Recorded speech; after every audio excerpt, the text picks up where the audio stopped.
Jadi ada seorang ekonom. Saya belum lama melihat konten ekonomi ini di YouTube. Pada waktu itu saya sedang mau kunjungan, kalau nggak salah naik kereta ke daerah Jombang. Saya buka-buka YouTube. Jadi beliau mengatakan begini,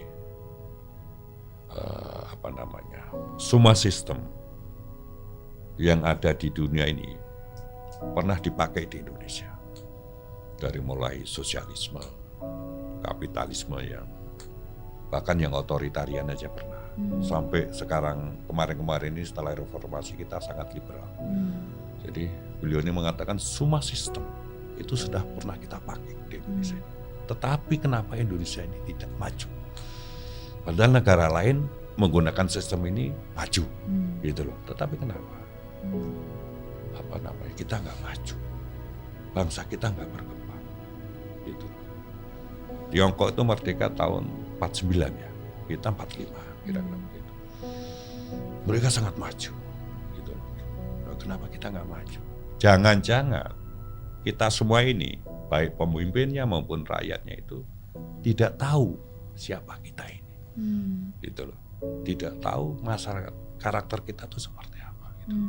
Makanya ingin saya tanyakan ke Mbak Mary, siapa sesungguhnya kita, orang-orang Indonesia ini, bangsa Indonesia ini, dan kira-kira sistem apa yang pas untuk membangkitkan bangsa Indonesia. Kalau Pak Prabowo kan kira-kira dari kapitalisme yang baik kita ambil, dari sosialisme yang baik kita ambil, kira-kira gitu loh. Nah, itu yang kita pakai untuk menjadi sistem dalam membangun Indonesia, memajukan Indonesia, menjadikan bangsa Indonesia adil dan makmur. Nah, saya ingin tanya sama Mbak Eri, siapa sesungguhnya kita ini?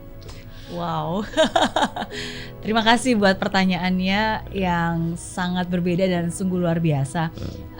Tapi saya suka dengan pertanyaannya karena kalau kita mengibaratkan Indonesia itu adalah manusia, maka manusia itu harus mengerti siapa dirinya, baru dia bisa mengembangkan sepenuhnya, gitu kan. Betul.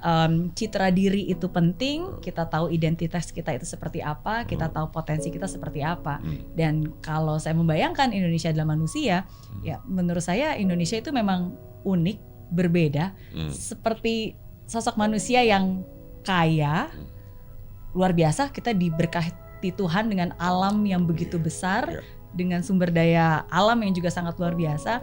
Sebagai manusia yang punya banyak banget talenta, betul. Kreatif bisa, sumber daya alam juga ada, jumlah penduduknya juga ada, wilayah pun juga dari ujung ke ujung itu seperti kayak dari San Francisco ke New York gitu, besar sekali gitu. Tapi menarik karena kadang-kadang seseorang yang punya banyak talenta mungkin dia jadi bingung harus mulai dari mana, apa yang dikembangkan. Ya menurut saya itulah Indonesia gitu. Tergantung bagaimana nanti pemimpin yang mengarahkan, dan tapi kita harus menyadari apa kekuatan kita. Makanya nggak bisa main asal copy and paste. Saya setuju dengan Pak Wamen. Dan nggak bisa semuanya dilakukan juga bersamaan. Pilih saja.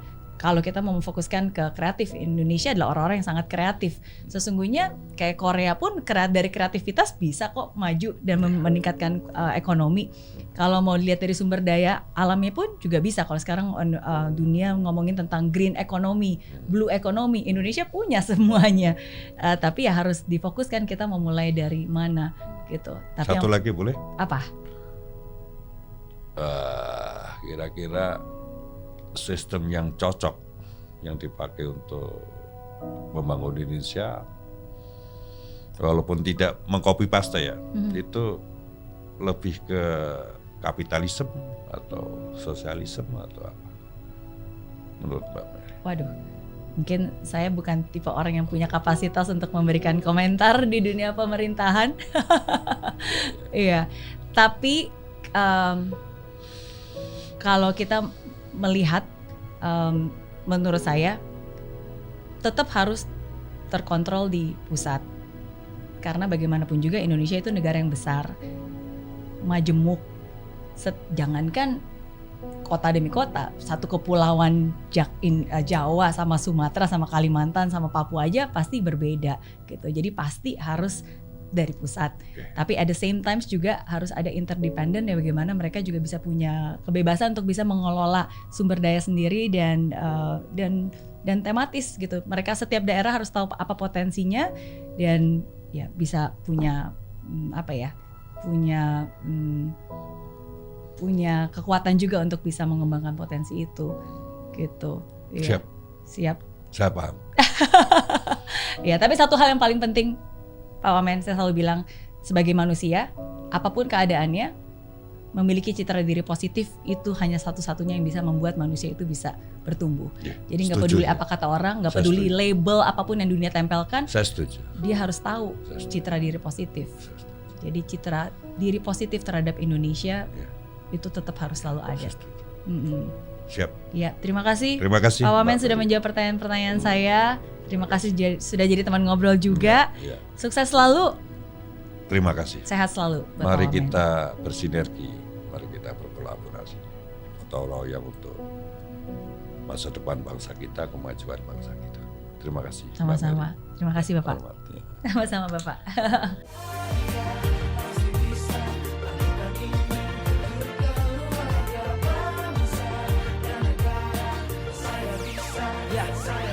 Laksana bumi tanpa hujan, hidup tanpa tujuan, kering dan mati tanpa hijaunya tumbuhan.